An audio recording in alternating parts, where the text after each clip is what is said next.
Welcome back. Welcome back.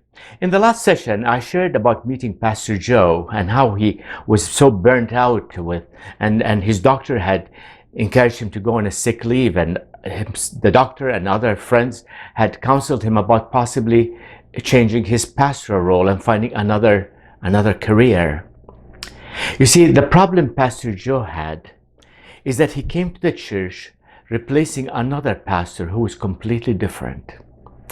The previous pastor was the love of the party, the joy of the party, a social butterfly. He's the kind of pastor that walked around slapping people on the back, telling jokes, and attending every church functions and every church party that could exist.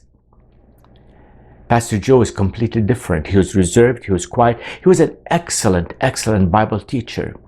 He was a phenomenal marriage counselor. As a matter of fact, shortly after he came to the church, his reputation spread through the community, and other pastors in the area used to send him couples who are struggling in their marriages. Unfortunately, people in the church began to complain. They called him cold, unfriendly, reserved. And that hurt Pastor Joe very much. He tried to change.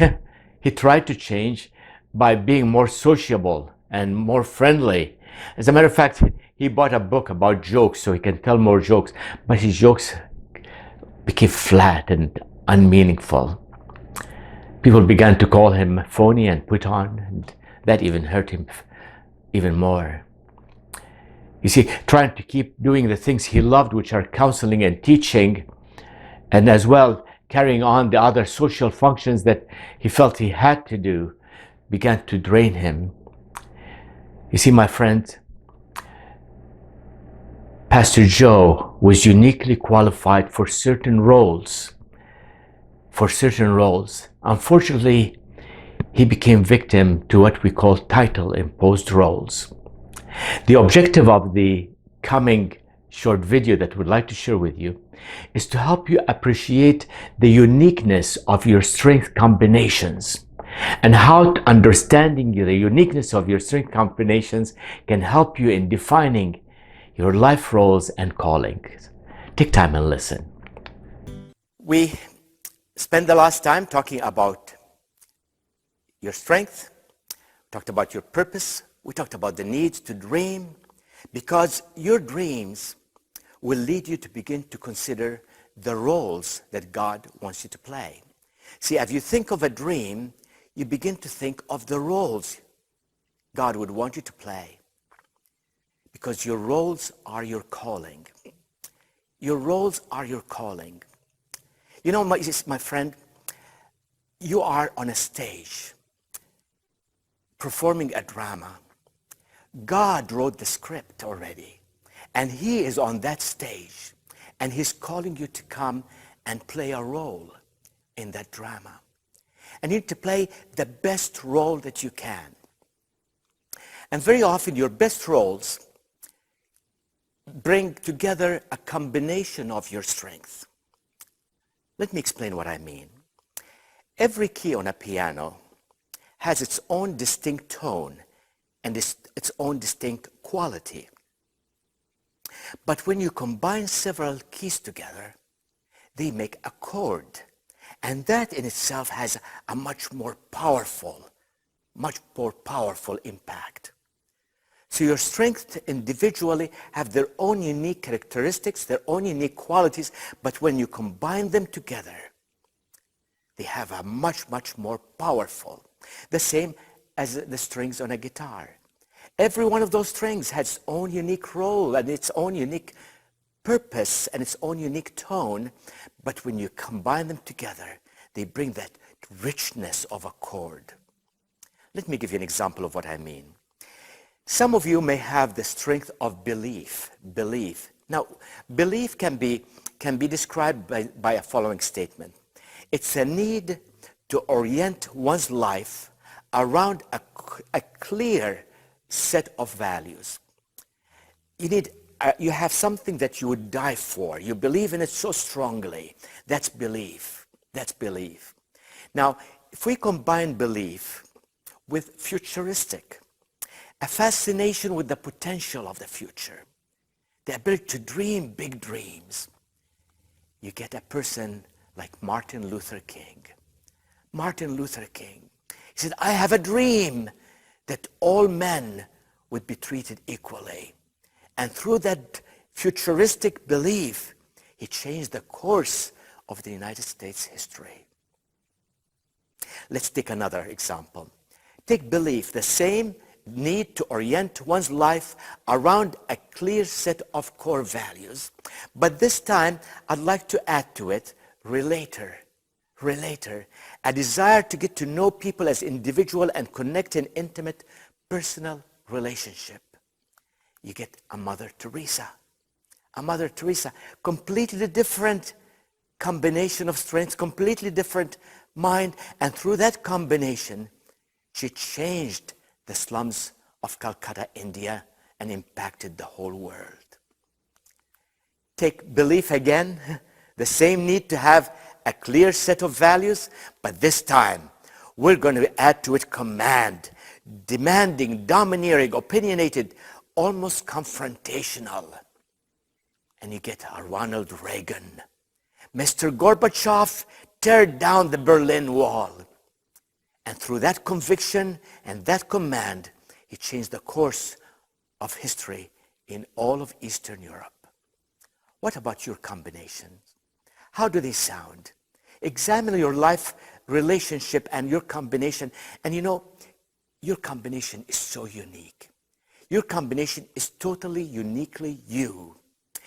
Do you know that according to the scientists at Gallup, they say that the probability that anyone else would have the same five strengths, the five strengths that you got on the strength report, in the same order, you know what's the probability that somebody else would have the same strength in the same order?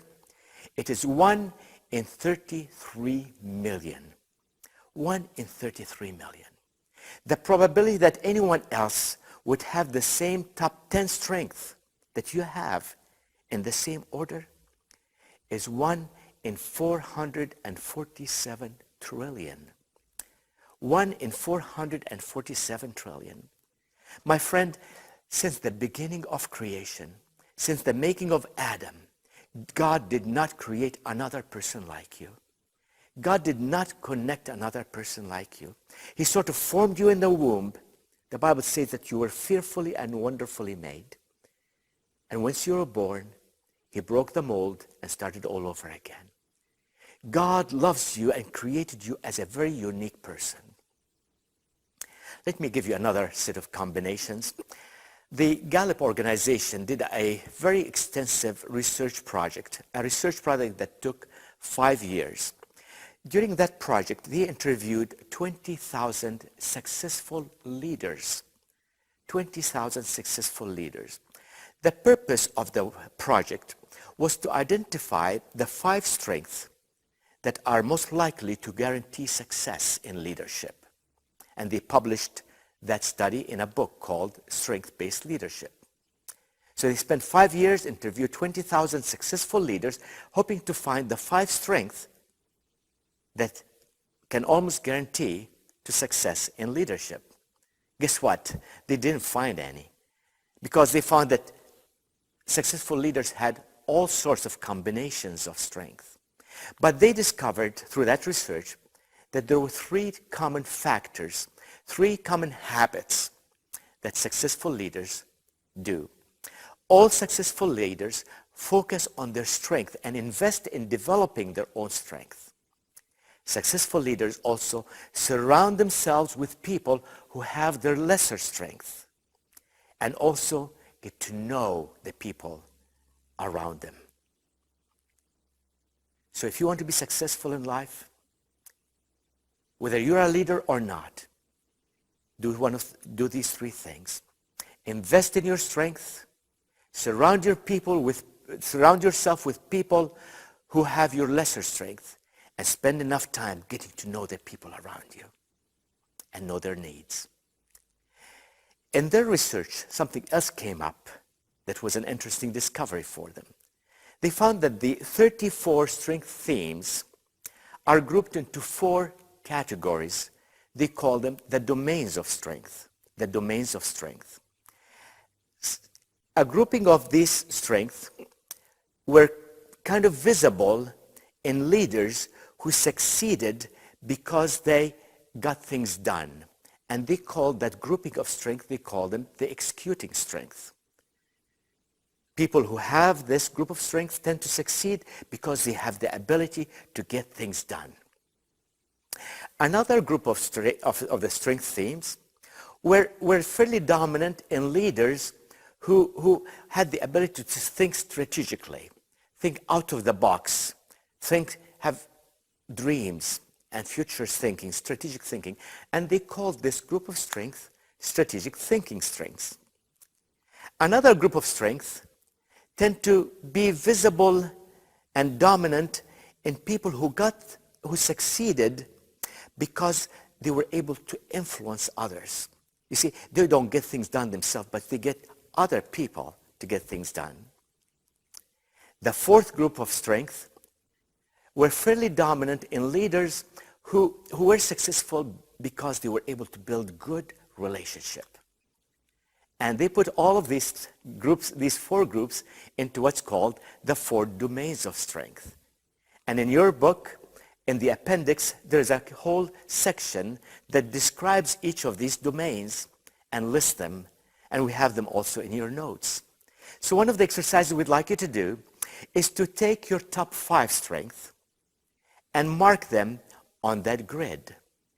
Don't be surprised if you find that you're fairly dominant in one of these 4 categories or 4 these domains. That will help you think of the roles that you are likely to play with ease and where you're likely to succeed. Now, some of you might find that your strength is spread throughout all of these 4 domains. That's okay. It just means that you have more flexibility than some others who may be more dominant in one area versus the other. So these are all tools to help you think of your strength and the roles you're likely to play. Back in the 1600s, Shakespeare, in one of his plays, said, "All the world's a stage, and all men," and I would add, and women, "we're all players on it. And each one in his own time plays many a part." You see, on the stage of life, you and I play many roles. And very much like this picture, these children on this drama had no control on their roles. They did not know their strength. They were placed there, and quite frankly, while it was entertaining and fun for the adults, it was very stressful for these children. As a matter of fact, that little boy in white standing there, he cried through the whole thing. He was our son at 3 years of age. He never forgave me for putting him into this torture. And sometimes you and I, on the stage of life, feel just as helpless, just as frustrated, and just as confused. And I'd like you to know, this does not please the heart of a living Heavenly Father. How does this happen? Let me introduce you to a concept. We call it title-imposed roles. Title-imposed roles. Now, what do I mean by title-imposed roles? You see, when you're hired for a job, you're given a title. And by virtue of that title, you're given a lot of roles that are imposed on you, that are not in your strength. So supposing you're given the title of a teacher. As a teacher, the school administration have a set of roles and expectations on you that are dictated by the administration needs. The government has its own set of roles and expectations placed on you as a teacher. The parents, they expect you to be an educator, a correction officer, a medical worker, and so on and so forth. The students, they have their own expectations and what roles they expect you to play. And as a result, you try to respond to all of these roles and all of these expectations, and you spread so thin, you become very frustrated and almost burning out. Let me take another title, pastor. Pastor, that's one of the worst titles, by the way. Why? Because there are so many different people in the congregation, and each of them have their own needs and their own expectation of how the pastor should respond. So some of them, you expect you to be an evangelist, a preacher, an educator, a marriage counselor, a miracle worker, a correction officer, a fundraising and the fundraiser.